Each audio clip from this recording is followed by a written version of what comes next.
vamos a pasar a la parte de la palabra y quiero darle la bienvenida muy especial a todos los que se encuentran en las redes sociales a través del Facebook Live y a través de estos videos de YouTube. Reciban un grande y caluroso y fuerte abrazo. Esto es Tiempos de Gracia. Es un devocional que ha nacido en el corazón del Señor. Es un devocional que hacemos para crecer, para buscar la presencia de Dios. Y definitivamente este es un tiempo especial. Y sé que en este mensaje vas a encontrar respuesta, vas a encontrar esa solución a ese problema. El día de hoy vamos a estar hablando acerca de la sanidad del alma, que es tan importante. Y usted me va a decir, bueno pastor, ¿qué tan importante es? Yo tengo acá una lectura de una página científica de una universidad. Esto que voy a citar a continuación no está en ningún libro cristiano. Quiero aclararle esto. No se encuentra en la Biblia. No lo escribió ningún apóstol, profeta, ni nada que se le parezca. Esto lo escribieron científicos de una universidad hablando precisamente acerca de este tema que tanto nos concierne y que necesitamos definitivamente traer a la luz de Cristo para poder encontrar libertad. Dice esta, y voy a leer textualmente, coma por coma, punto por punto, lo que dice esta universidad en su estudio científico. Dice, es normal sentir emociones negativas. El problema está cuando no somos capaces de resolver la situación y el dolor se fija en nuestro interior. Yo quiero hacer un pequeño paréntesis por cuestiones de copyright. No puedo decir la página, el nombre de la página científica. Luego, si alguien está interesado, le puedo pasar el enlace por el interno. Esto es lo que dice esta universidad, que cualquiera puede pasar por una situación negativa. El problema está cuando no somos capaces de resolver esa situación y pasa el tiempo y el dolor se fija en nuestro interior. Continúo citando. Las heridas no sanan de la forma en que nos gustaría. Todos quisiéramos que sanaran de un momento a otro. Sanan de la forma que necesitan sanar. Les toma tiempo a las heridas desaparecer en cicatrices. Se necesita tiempo para que el proceso de sanación tome lugar. Date ese tiempo, date esa gracia, y me encanta esta palabra, y lo dicen los científicos, sé amable con tus heridas, sé gentil con tu corazón. Eso es un pensamiento que está ahí. Continúa diciendo, todos hemos sufrido un accidente, grande o pequeño, que ha dejado heridas en nuestro cuerpo, o hemos vivido experiencias que han marcado nuestro carácter y de alguna manera nos llevan a sentir y a pensar y a actuar de cierta forma. Escuche, voy a hacer un paréntesis, esto ahora sí es mío. Esto lo sabemos muy bien. Las cicatrices usted se las produce por algo que le sucedió. Y aquí está dando el ejemplo de un pequeño accidente. Nos golpeamos, salió una cicatriz y sabemos que cada vez que vemos, sabemos y recordamos qué fue lo que nos sucedió. Tengo el ejemplo claro acá en mis labios. Siempre que me afeito me encuentro una herida que me provocó la mordedura de un perro. Me arrancó medio cachete, toda la mejilla me la arrancó, me la desgarró. Me tuvieron que hacer una operación, una cirugía, me cosieron en una herida grande. Y luego al pasar el tiempo, obviamente esto sucedió cuando yo era niño, al pasar el tiempo después del proceso de cicatrización y sanación y lo que el Dios le permite al mismo cuerpo humano sobre recuperarse de estas heridas, esto me quedó un punto muy mínimo y por acá el bigote me lo tapa.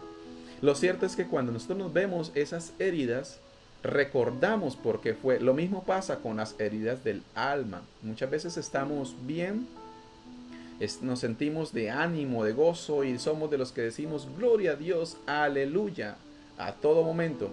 Pero llega un momento en que algo que está sucediendo tal vez en este momento o tal vez algo te hizo recordar algo que ya viviste, eso te tira el ánimo al piso, te daña las emociones, te daña el rato, te daña el momento, te pones con amargura de corazón. Y quiero confesarles que esto sé muy bien porque esto me ha pasado a mí. Continúo leyendo, cierro este paréntesis. Las heridas emocionales dejan cicatrices que evidencian en la actitud. Y aquí voy a abrir otro paréntesis. Porque es que hay veces las personas no entienden el comportamiento de los que están heridos emocionalmente. Muchas veces nosotros somos propensos a criticar a las personas y decimos, ese hombre sí es amargado. Uy, Dios lo ayude porque qué hombre tan amargado. Lo que no sabe la gente es que ese hombre amargado está sufriendo. A nadie le gusta ser amargado.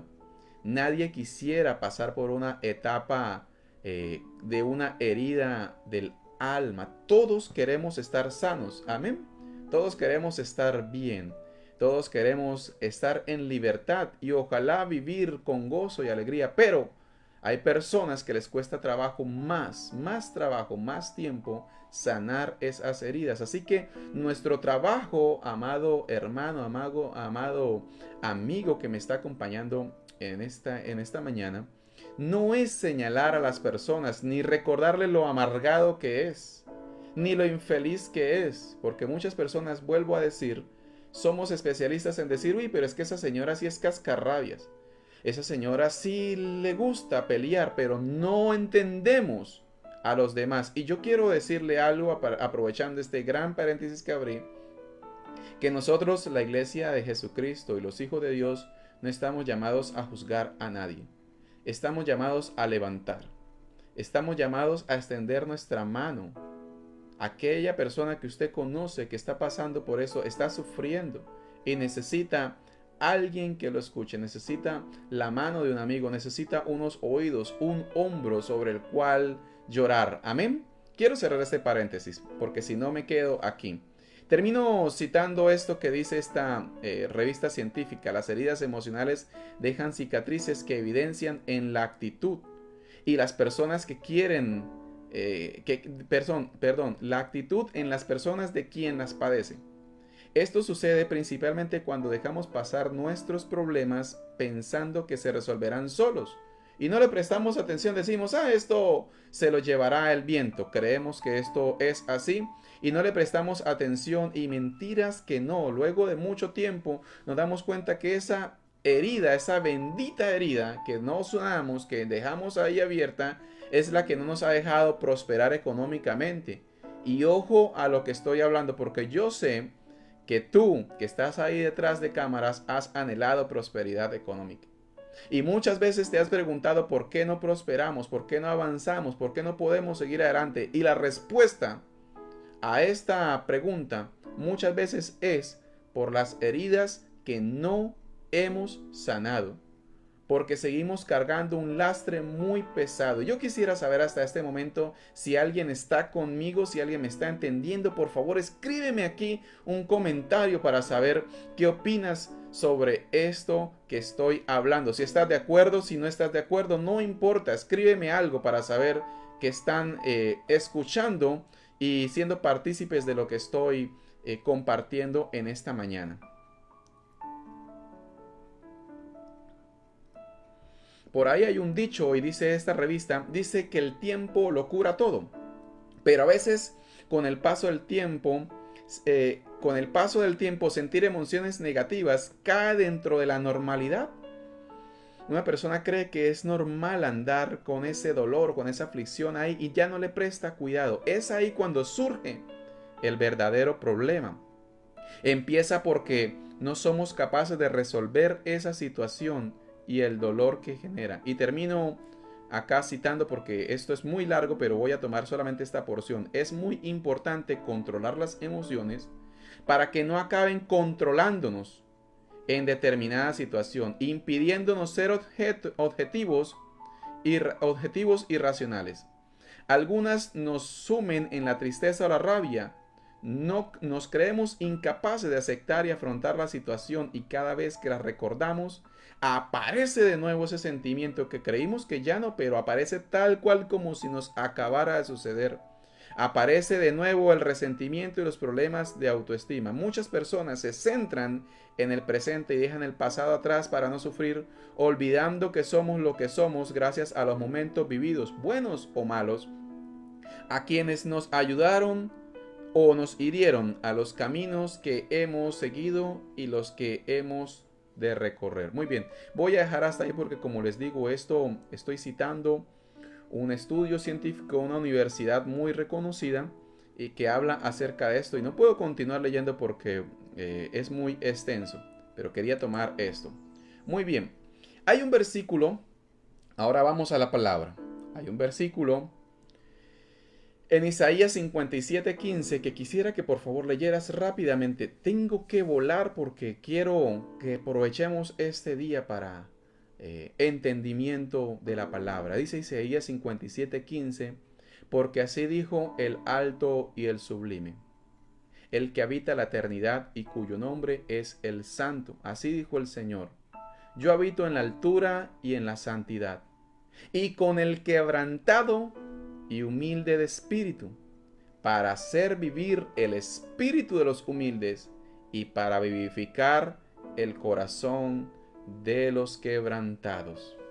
Esto es lo que dice la palabra del Señor, y yo resalté esta última porción que dice que el Señor hará vivir el espíritu de los humildes y vivificará el corazón de los quebrantados.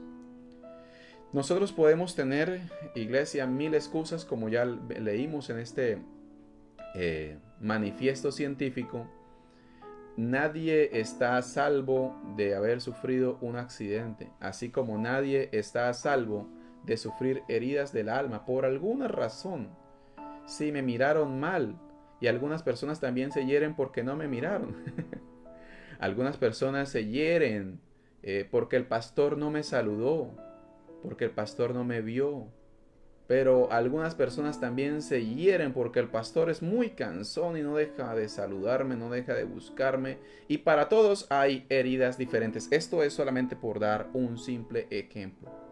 Pero lo que sí es cierto es que en el transcurso de la vida todos sufriremos heridas emocionales de alguna u otra forma. Y como decía al principio esta revista científica, ese no es el problema. El problema es quedarnos en esa situación de dolor, porque esto sí, amados hermanos, definitivamente no nos permite el avance.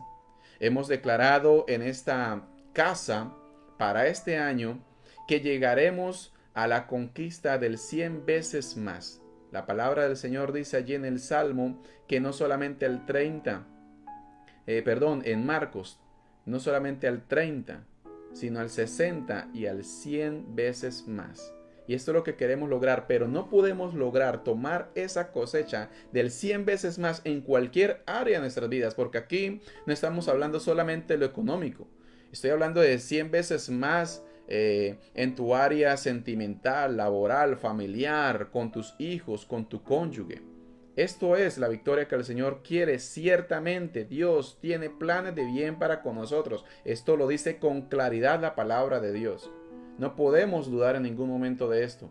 La cuestión es que cuando mantenemos ese lastre, como ya les dije, ese pequeño peso que no hemos podido soltar, y muchos de nosotros ni siquiera es porque no hayamos querido, sino porque definitivamente no podemos, como leímos al principio en esta revista científica. Esto produce desastres catastróficos, no solamente nuestra forma de pensar, sino nuestra forma de obrar. Ya leímos ahí que esto genera un cambio en nuestras actitudes, nos llevan a actuar de forma que ni siquiera a veces queremos hacer, pero no sabemos por qué lo hacemos. Bueno, ahí está la respuesta: heridas emocionales que no han sido superadas.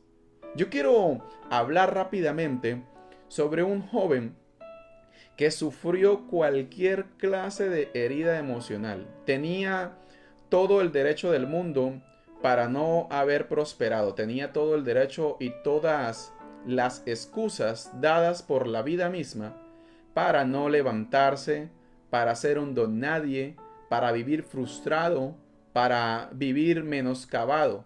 Este joven tiene un nombre, se llama David, el que conocemos como el rey David. Este hombre vivía en una familia muy humilde y era el rezagado de su familia. Él no era tenido en cuenta por su padre ni por sus hermanos. Y muchos tienen bueno, hay eruditos en la Biblia, estudiosos, que dicen y aseguran que todo esto provenía porque David nació de una madre diferente. Y bueno, de acá puede haber un enredo, porque dice, ¿cómo así que una madre diferente? ¿Nació de su mamá? Sí, claro que sí. El detalle es que al parecer, según lo que dicen los estudiosos de la palabra, los grandes doctores científicos de las escrituras, dicen que al parecer esta mujer era una prostituta. Y él creció con su papá y era rezagado porque no era la mamá del resto de sus hermanos. En pocas palabras, él era un hermanastro para sus hermanos. Y esto lo dicen en base al Salmo 51, versículo 5, el cual usted leyó al principio conmigo, donde dice, he aquí, he sido criado en iniquidad y en pecado mi madre me concibió. Y aquí está muy claro, hay algo en el corazón de David que le dio para escribir este Salmo 51. No todos los salmos los escribió David, pero este sí. El Salmo 51 lo escribió y aquí nos deja una pequeña pista de lo que él sufría. En iniquidad fue formado, dice el salmista, y he pecado, y en pecado me concibió mi madre. Y ya sé que de pronto algunos pueden decir, sí, pastor, y otros pueden decir no a esta idea. La cuestión y lo que sí es cierto es que David tenía muchas dificultades para acercarse a su familia, lo cual no le permitía permanecer como en ese círculo de unidad de los suyos mismos. Y esto lo podemos ver a lo largo de las escrituras. Si usted estudia la Biblia, se va a dar cuenta, por ejemplo, en el primer libro de Samuel, en el capítulo 17, 28 y 29, cuando David fue a la batalla enviado por su padre a llevarle alimento a sus hermanos, ustedes se dan cuenta que inmediatamente lo vieron sus hermanos, le pegaron un grito, lo humillaron, lo pisotearon y le argumentaron el que él no tenía ningún tipo de derecho de estar allí. Esto lo hacían sus hermanos por el conflicto que había en su familia. Y yo quiero hacer un pequeño pause y que nuevamente me comenten si me están siguiendo hasta ahí. ¿Es entendible lo que digo? Para mí es importante que podamos entender esto.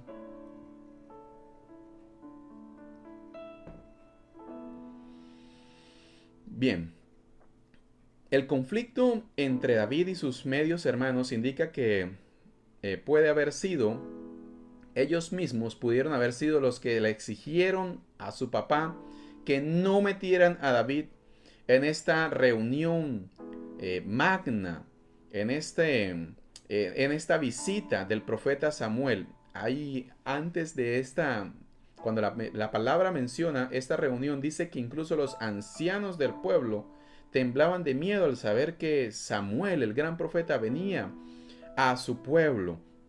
Esto nos habla de que esto no era cualquier tipo de reunión. El profeta Samuel era como si hoy viniera el presidente de la República a visitarnos. Todo el mundo corrió, se angustió de tener la mejor atención con el profeta Samuel. Usted me está entendiendo. Y al parecer los hermanos de David no querían que él estuviera allí precisamente por esta tensa relación que siempre tuvieron con él debido a que David era hijo de una madre diferente a la de sus hermanos. El Salmo 69 también se refiere a esta gran miseria y tristeza que, como David mismo mencionó, estaba sufriendo al crecer debido al pecado de su madre, el cual ya les acabo de mencionar en el Salmo 51, verso 5. La infancia de David estaba llena de soledad y rechazo. Hablaba de horas pasando, que pasaba llorando por el rechazo que le provocaban. Esto lo vemos en el Salmo 69, versículo 3. Y si usted quiere corroborar toda la información, tranquilo, el video lo dejo ya editado y grabado en cortos minutos. No se preocupe. Usted va a poder ver allí el Salmo 69, versículo 3, todas las horas que describe el mismo David que pasaba llorando lleno de desesperanza y de amargura por esto que sufría en su familia misma. Él explica su frustración de ser castigado por un pecado que no cometió. Él no cometió el pecado de la fornicación y del adulterio. Fue su padre, su madre. El pecado que ellos habían, como dice el versículo 5, en el cual lo habían engendrado. Pero aún se convirtió en el objeto también de burlas. David fue objeto de todas las burlas de su pueblo. Todo el mundo, al parecer, esto se salió de las puertas de su casa y todo el mundo sabía que David no era hijo de la misma madre del resto de sus hermanos. Usted me entiende, que él era un hermanastro, que él era producto de una relación pecaminosa, de una relación no bendecida por el sagrado matrimonio, y se convirtió en el objeto de burla. Incluso los borrachos le recordaban a él su desfortunio, y eso lo encuentra en el versículo 26 de este mismo salmo. Voy a seguir rápidamente. La vida de David también se convirtió en un refrán, como ya les digo. Ellos cantaban y tenían algo que cantaban acerca de su mamá, y le recordaban que él había nacido fruto del pecado. Dice el versículo 11 y 12: cuando me visto de luto soy objeto de burlas. Los que se sientan a la puerta murmuran contra mí, y los borrachos me dicen parodias. Lo que fue particularmente doloroso, porque aquellos que se sientan a la puerta, quiero aclararle, y usted creo que lo debe saber, eran las personas sabias, eran los ancianos del pueblo, eran prácticamente los jueces del momento. Las personas, cuando tenían inconvenientes, problemas judiciales, iban a los ancianos para que los ancianos resolvieran esos problemas. Imagínese usted estar en boca de todo el pueblo y estos ancianos no respetaban, lo humillaron, y al parecer, junto con sus hermanos, ellos fueron los que no permitieron que en la visita del profeta Samuel, como ya les dije, él estuviera allí presente. Usted sabe muy bien de esta historia porque a mí me encanta enseñarla. David añade que era objeto de vergüenza por el pecado de su madre. En pecado me concibió, en deshonra fui concebido. Todos mis adversarios están delante de mí, el reproche me ha roto el corazón y estoy enfermo. Esto lo leímos hace un momento también en el capítulo 51. Y busqué la simpatía, pero no había ninguno y no había ninguno que me consolara. Pero ahí dice, pero no encontré nadie que me consolara. Versículos 19 y 20. A nadie le importó que David fuera el subproducto inocente del pecado de su madre, sino que, como era una costumbre judía, los señalaban por el pecado de sus papás. Recuerden que en el Nuevo Testamento los discípulos le dicen al Señor Jesús: Señor Jesús, este hombre lleva una carga de enfermedad. ¿Quién pecó, él o sus padres? Esto era una costumbre judía, creer, pensar que el castigo de Dios estaba sobre los hijos, y de hecho era así. Bajo la ley, la maldición estaba hasta la tercera y cuarta generación. Eso era bajo la ley. Bajo la gracia, nuestros pecados todos fueron perdonados. Amén. Pero quiero resaltar que los discípulos le dijeron al Señor: Señor, ¿este hombre pecó o fueron los pecados de su papá, de su mamá, lo que lo pusieron así en este estado de enfermedad? Y esto nos hace ver que definitivamente David estaba siendo menospreciado por el acontecimiento pecaminoso de sus padres. Muy bien. Les he dicho todo esto de una manera rápida para que usted tenga bases sólidas y profundas en la palabra de Dios acerca del estado de este joven David. Para él no le fue fácil su juventud, su niñez. Y aparte de esto, por el trabajo que su padre le había demandado, el trabajo que su padre le había dado, el de cuidar ovejas, era un joven que pasaba mucho tiempo solo, cuidando las ovejas, allá apartado. Y eso lo podemos evidenciar una vez más en la visita que le hace el profeta Samuel a su hogar, a sus papás. Ellos se reunieron en una celebración, en una liturgia, tomaron vino, comieron, pero ellos nunca pensaron en que en esa fiesta fuera incluido David. Muy bien, punto aparte. Recuerden que al principio leímos en la revista científica que este no es un problema. Todos podemos pasar por estado de esto. Muchas personas han nacido de hogares disfuncionales. Muchas personas han pasado por el hogar donde papá se fue a comprar la lotería y, como dijo alguien, al parecer se la ganó porque nunca volvió. Muchos fueron abandonados incluso por mamá. Tengo el caso muy cercano de una persona que dejó a una niña de meses para que fuera criada por otros padres.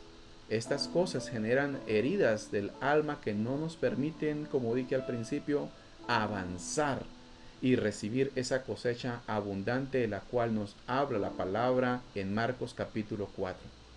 La cuestión y el problema, como dice la revista científica a la cual citamos, no es ese. El problema no es pasar por cuadros de amargura o de dolor. El problema es quedarnos ahí. El problema es no avanzar. El problema es no superarlos. Y ni siquiera saber cómo hacerlo. Y he aquí por qué esta charla la titulé ¿Cómo sanar las heridas del alma? Hay una gran interrogante. Muchos científicos, muchas personas han querido resolver esta gran inquietud que a muchos nos aqueja. ¿Cómo sanar entonces, pastor, estas heridas del alma? ¿Cómo sanar el corazón? Bien, yo le voy a dar a usted una pequeña pista. Hoy vamos a tocar un tema. Rápidamente, en 1 Samuel 16 nos habla de este mismo joven, el rey David, que estaba tocando el arpa y en algún momento de su vida lo llamaron para que tocara a favor del rey Saúl. Usted conoce muy bien esta historia. El rey Saúl lo acosaba, era atosigado por un espíritu maligno, le quitaba la paz, lo hacía sufrir. Y los sirvientes del rey Saúl recordaron a un joven que tocaba el arpa, y cuando este joven tocaba el arpa había paz, había gozo, había tranquilidad, el ambiente, la atmósfera era transformada y los espíritus inmundos y malignos huían delante del toque del arpa ungido de David. Y como ya les dije, esto se encuentra en 1 Samuel 16. El versículo 18 nos dice lo siguiente: entonces uno de los sirvientes respondió y dijo: mira, he visto a un hijo de Isaí de Belén que es diestro en la batalla, es valiente, hombre de guerra, prudente en el habla. Escúcheme muy bien, porque todas estas cualidades son cualidades de un hijo de Dios. Prudente en el habla, valiente, un hombre esforzado, valiente, hermoso. También los hijos de Dios somos hermosos, amén. Y termina diciendo: y el Señor está con él. Ese es el versículo 18. Uno de los sirvientes, como ya dije, le contó esto al rey Saúl, que conocían a este joven, el cual era prudente en el habla, era un hombre valiente, era un hombre guapo, hermoso, como todos los que estamos aquí, y el Señor estaba con él. De todas estas cualidades que este siervo de Saúl mencionó, la que tiene la clave para la cual operaba sanidad, libertad en las emociones, al punto de que los espíritus malignos eran echados fuera, está en la última parte de este versículo, y resáltelo ahí en su Biblia: el Señor estaba con él. Vuelvo a decir, y perdóneme, repito tanto, pero es necesario que usted entienda que pasemos por momentos críticos de herida, de dolor. Todos los podemos pasar. Ese no es el problema. Como leímos, el problema es quedarnos en esto. David pudo tener la excusa perfecta para ser un hombre bueno para nada, para no tener ni siquiera descendencia. Se pudo haber dedicado al licor, como muchas personas lo hacen, para ahogar sus tristes penas. Se pudo haber dedicado a cualquier otra cosa menos a tocar el arpa y a sanar a los abatidos de corazón. ¿No le causa a usted esto curiosidad? Y todo este tema lo empecé precisamente por esto, porque me causa gran curiosidad ver que David tocaba el arpa y sanaba a los quebrantados de corazón, traía paz a las personas que estaban pasando por desconsuelo. Pero David fue una persona que pasó por desconsuelo. Yo no sé si a usted le causa curiosidad saber esto. ¿Cómo es que una persona que fue tan menospreciada, herida, que tenía el pleno conocimiento porque se lo habían sapiado, porque le habían dicho, porque incluso cantaban de él a las puertas de la ciudad, cómo es que esta persona, sabiendo el pasado pecaminoso por el cual habían pasado sus padres y que en pecado había sido formado, cómo era que tenía este don para sanar a los enfermos, para librar de los espíritus inmundos? La respuesta está en que Dios estaba con él. Mire, amado hermano, ninguno de nosotros que venimos a este momento de la oración y estamos expuestos a la luz de Cristo, ninguno podemos permanecer en oscuridad. Si usted es igual hoy, después de esta conferencia, algo no te está dejando prosperar y tienes que ponerle mucho cuidado. La palabra del Señor dice que somos alumbrados por la luz de Cristo. Esto quiere decir que las tinieblas y la oscuridad tienen que huir delante de Él. Y hay algo que me causó, buscando aquí en la palabra, me maravilló, pues me estremeció. En Hechos 4:13, y con esto termino. Ya terminé. Hechos 4:13 dice acerca de Pedro y de Juan las siguientes palabras. Ahora bien, cuando los gobernantes y los ancianos de Israel, escuche, porque me acabo de trasladar del Antiguo Testamento al Nuevo Testamento. Ahora voy a hablar de los discípulos, Juan y Pedro, mucho tiempo después de que Jesús ya había partido, alrededor de 40, 50 años después de que el Señor había subido al cielo. Algunas personas, los ancianos y gobernantes de Israel, vieron la osadía de Pedro y de Juan y percibieron, se dieron cuenta que eran hombres sin ningún tipo de educación. Eso se notaba por encima. No se habían preparado, no eran estudiados, pero se maravillaron. Escúcheme muy bien, porque la persona que se acerca a Cristo es una persona sabia, es una persona prudente al hablar. No puede ser como cualquiera allá afuera que dice, es que así soy yo. Eso es una excusa mediocre, es una excusa del infierno. Nosotros no podemos seguir siendo yo. La palabra dice, ya no vivo yo, sino que Cristo vive en mí. Y queremos reflejar a Cristo. Y por esto, aquí también hay una gran respuesta. Por eso es que la iglesia no convence a nadie. Nosotros pasamos horas y horas tratando de convencer en nuestras fuerzas a las personas para que nos acompañen a la iglesia. ¿Qué convencimiento le vas a poder dar si eres el mismo de siempre? Si no ven nada diferente en ti. ¿Cómo vas a poder ganar almas? ¿Cómo vas a poder predicar? ¿Cómo vas a poder pararte delante de una tarima allá en la iglesia y convencer a los demás si tú sigues siendo el mismo de siempre? Las personas perciben, diga conmigo, perciben. Nosotros no somos ciegos ni tontos. Las personas se dan cuenta, nos damos cuenta cuando algo no está bien. Cuando este hermanito sigue siendo el mismo de siempre y decimos, no, fulanito no, eso sigue levantando el techo de la casa con los gritos que pega. Sigue siendo el mismo, por ahí hasta escondidas lo han visto tomándose su cervecita. Y sigue hablando mal de las personas. Qué mala costumbre, hablar mal de las personas, ¿cierto?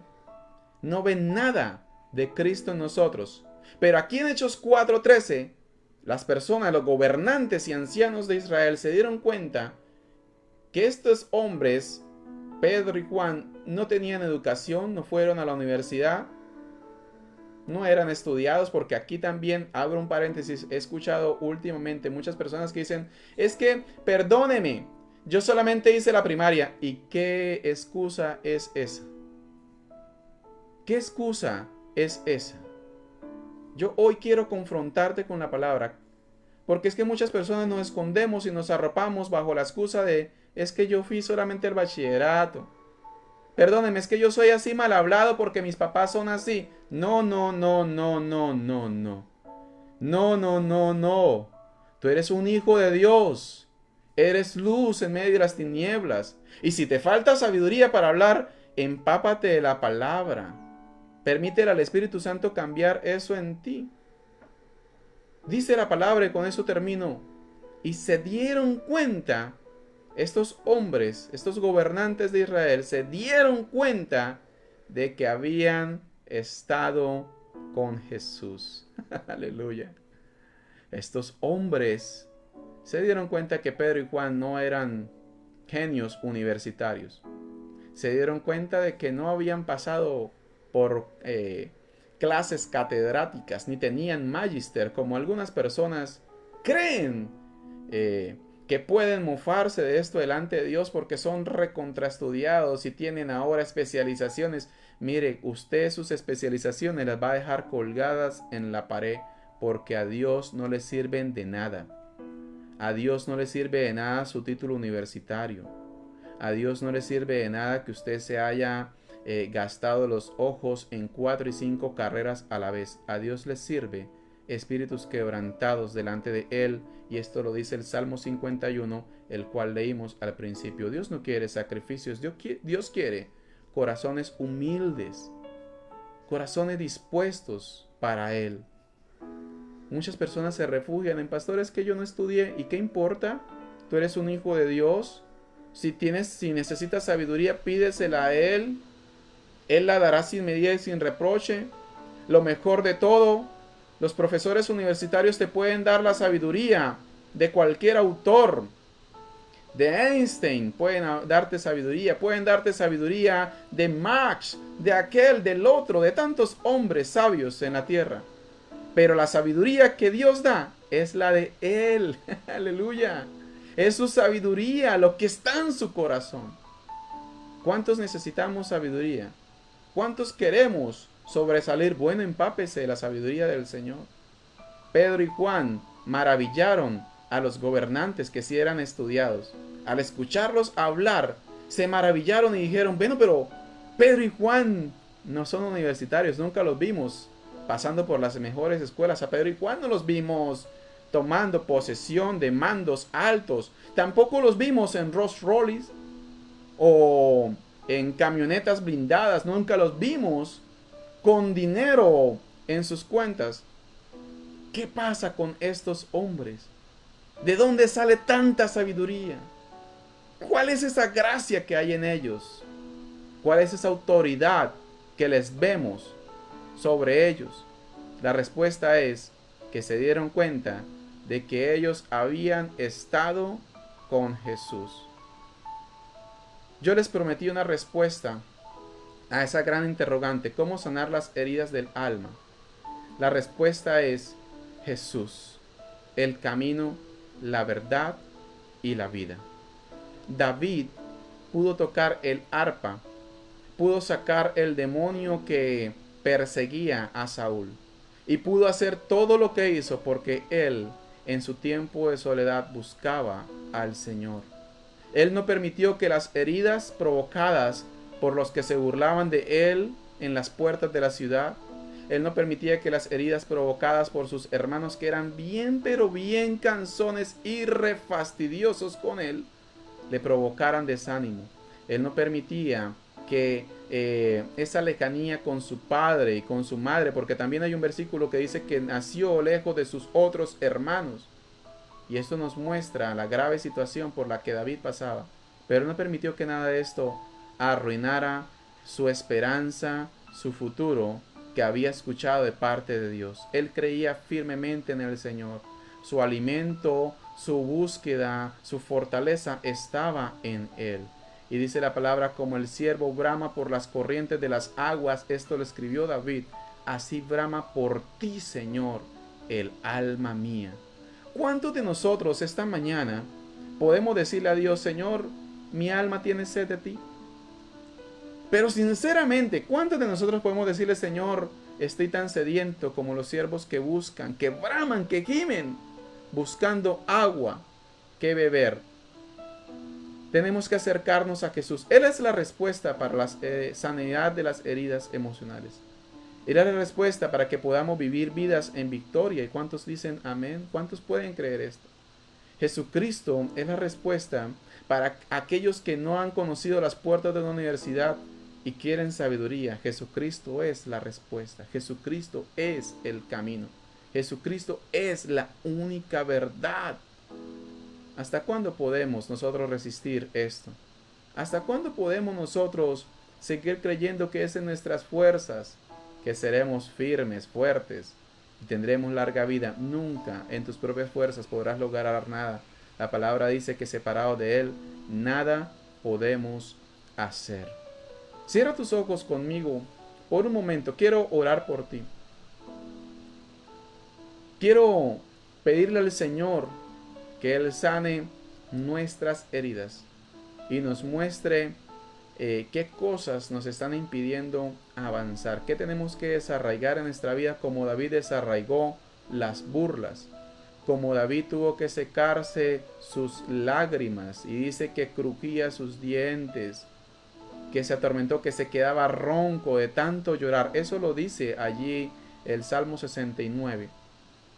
Sufría David, pero él se levantó en Jesucristo, en el poder de su fuerza. Él supo quién era su Dios. Y yo quiero invitarte a que hoy tú pongas al Señor en el trono que Él se merece en tu corazón. Padre bueno, yo hoy quiero pedirte, Señor, que tu mano de gracia se pose sobre nosotros y que tu Espíritu Santo hoy nos llene nuestro corazón. Señor, queremos ser libres de las heridas del alma. Queremos ser libres de los tormentos del pasado. Queremos ser libres, Señor, de la persecución que hemos tenido, Señor, a causa, Señor, de no haberte conocido, Señor, de haber sido desobedientes y tal vez incluso como David, de haber nacido en un hogar de pecado, Señor. Pero hoy queremos dejar eso atrás. Hoy, Señor, te queremos pedir que sanes nuestras heridas, que te lleves el tormento, que te lleves, Señor, el desfortunio, que te lleves, Señor, la tristeza, la melancolía y traigas gozo, porque el gozo del Señor es nuestra fortaleza. Traigas paz que sobrepasa todo entendimiento. Traigas amor, Señor. Dios, ¿de qué nos sirve, dice la palabra, hablar en lenguas? ¿De qué nos sirve sacar demonios si no tenemos amor? ¿De qué nos sirve reprender, atar y volver a atar cuando no tenemos amor? Por favor, danos amor. Danos amor, Señor, en nuestro corazón para nuestro cónyuge. Dame amor para mi esposa. Dame amor para mis hijos. Dame amor, Señor, para los demás, para los que nos rodean. Dame amor, Señor, aún para mis enemigos, esas personas que tanto he odiado, Señor. Dame amor, Señor, para perdonarlos, Dios. Hoy te pedimos, Señor, que tu consuelo venga a nuestras vidas, que nos sanes, que nos llenes de ti, Señor, en el poderoso nombre de Jesús. Muéstranos qué cosas tenemos que abandonar, qué cosas tenemos que renunciar, qué cosas tenemos que soltar para continuar el avance hacia el futuro lleno de esperanza y de gloria que tú has prometido en tu palabra para nosotros tus hijos, Señor. En el nombre de Jesús hoy pido, Señor, que un manto de gracia llene y rodee nuestro corazón, Señor, y seamos sanos. Úngenos con aceite, el bálsamo que refresca, el bálsamo que sana las heridas. Te lo pedimos, Señor, en el nombre de Jesús, pues escrito está que cualquier cosa que pidamos al Padre en el nombre de Jesús, la recibiremos. Y hoy queremos recibir ministración del Espíritu Santo, llenura de la presencia del Señor vivo en nuestro corazón. En el nombre de Jesús, Padre, te lo pedimos y te damos gracias. Y la iglesia de Jesucristo dice, amén, amén y amén. El tiempo se nos ha acabado, pero yo quiero agradecerte por este espacio que has permitido darnos para entrar hasta tu casa y traer la palabra del Señor. Sé que la palabra de gracia es una palabra que produce bienestar, que produce vida y podemos acercarnos confiadamente al Padre. Esta palabra de gracia sanará tu corazón. Esta palabra de gracia te acercará a Él. Esta palabra de gracia hoy te va a levantar y va a permitir que ya no vivas mirando hacia el piso, avergonzado por lo que fuiste alguna vez, sino que hoy levantes tu cabeza mirando hacia adelante, mirando el futuro, esperando en la mano poderosa del Señor. Les amo, les bendigo. Gracias por estar con nosotros. Nos vemos en el próximo video, en el próximo devocional. Que la gracia y la paz del Señor abunden en medio de sus corazones.